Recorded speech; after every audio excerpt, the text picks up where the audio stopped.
खबर उन्नाव से है, जहां बीजेपी सांसद साक्षी महाराज ने पश्चिम बंगाल में बीजेपी के बहुमत से जीत का दावा किया है।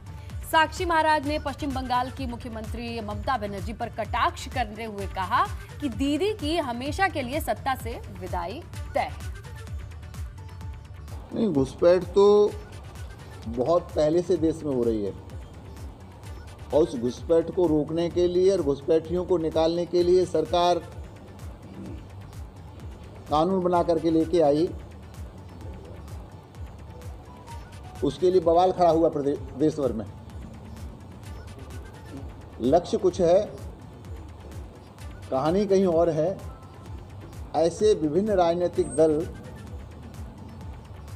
संरक्षण देते हैं, उनके संरक्षण के बिना ये घुसपैठ हो ही नहीं सकती।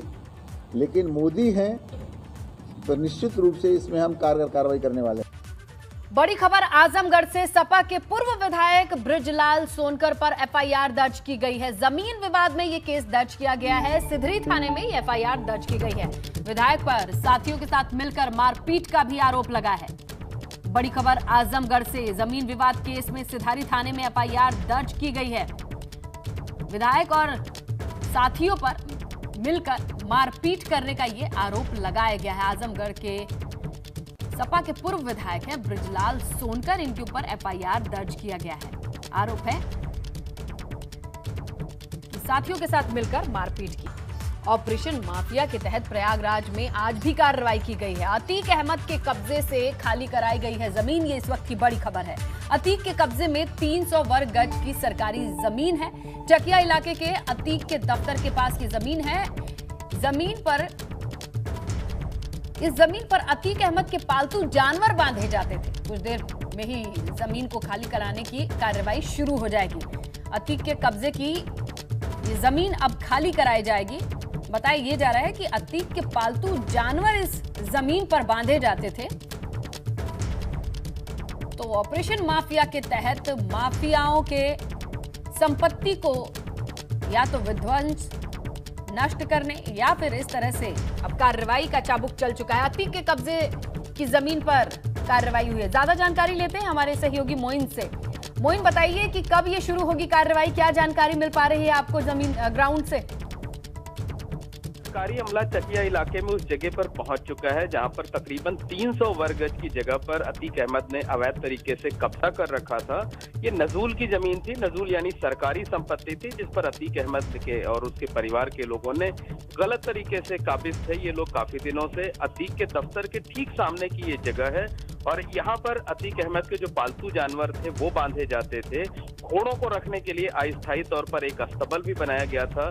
पहले भी इस मामले में एक बार कार्रवाई शुरू करने की प्रक्रिया शुरू की गई थी, लेकिन वो सफल नहीं हो पाई थी। कुछ कानूनी अड़चन उसमें थी। लेकिन आज जो है सरकारी अमला उस जगह पर पहुंच चुका है और कार्रवाई अब किसी भी वक्त शुरू हो सकती है। जो अस्थायी तौर पर अस्तबल बनाया गया था उसको बुलडोजर के जरिए गिराया जाएगा और पूरी जमीन खाली कराकर उस पर सरकार का कब्जा लिया जाएगा।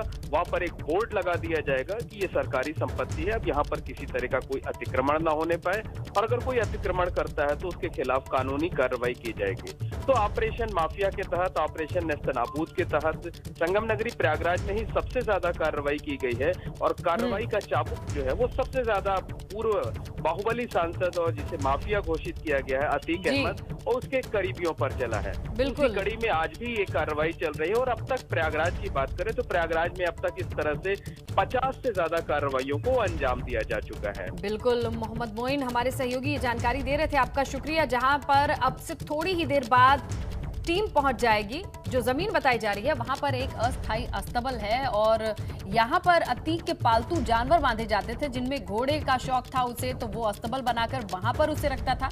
तो अब ये थोड़ी ही देर में गिरा दिया जाना है। बड़ी खबर आप तक पहुंचाएं, कोल्ड स्टोरेज हादसे में मृतक के परिजनों का हंगामा। सीतापुर से ये खबर है, जहां मृतक के परिजनों ने NH-24 को जाम करने की कोशिश की है। लखनऊ के कोल्ड स्टोरेज में अमोनिया गैस का रिसाव हुआ। रिसाव के बाद कोल्ड स्टोरेज में तेज धमाका हुआ। धमाके में 2 मजदूरों की मौत हुई है, 4 घायल हुए हैं। मालिक और मैनेजर के खिलाफ केस दर्ज हुआ है, लेकिन जो परिजन हैं, मृतक के परिजन, उनके बीच असंतोष है। NH-24 को घायल करने की कोशिश, NH-24 को जाम करने की कोशिश कर रहे हैं, लेकिन ये देखिए तस्वीरें, शव को लेकर जाम लगाने की ये कोशिश है NH-24 को।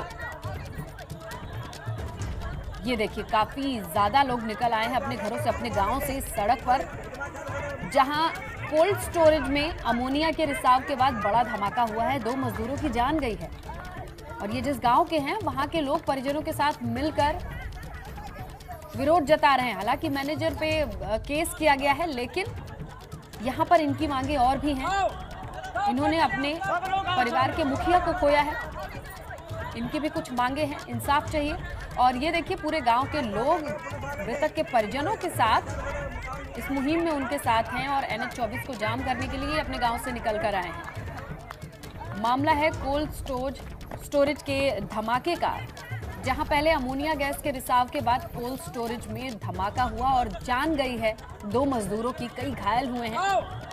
तो यहाँ पर परिजनों के बीच असंतोष है, काफी रोष है, गुस्सा है।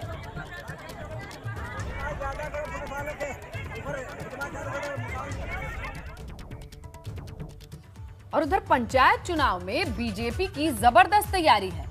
मंत्री गांव में अब चौपाल लगाएंगे। MP हो, MLA हो, कोई भी हो, भाई इस पंचायत चुनाव में ग्राम संपर्क में उन्हें आना होगा। 11 से 17 मार्च तक ये ग्राम संपर्क अभियान चलेगा और सरकार के मंत्री भी अब गांव-गांव जाकर चौपाल लगाएंगे।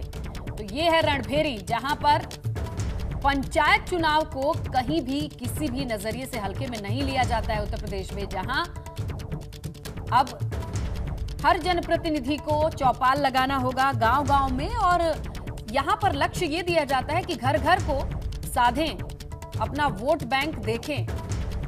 2022 के चुनाव के मद्देनजर देखा जाए तो ये पंचायत चुनाव भी काफी अहम है। यहां से गांव का मूड भांपा जा सकता है, लोग क्या सोच रहे हैं और तैयारी कितनी पुख्ता है, मजबूत है, ये उसका मॉक ड्रिल ही समझिए।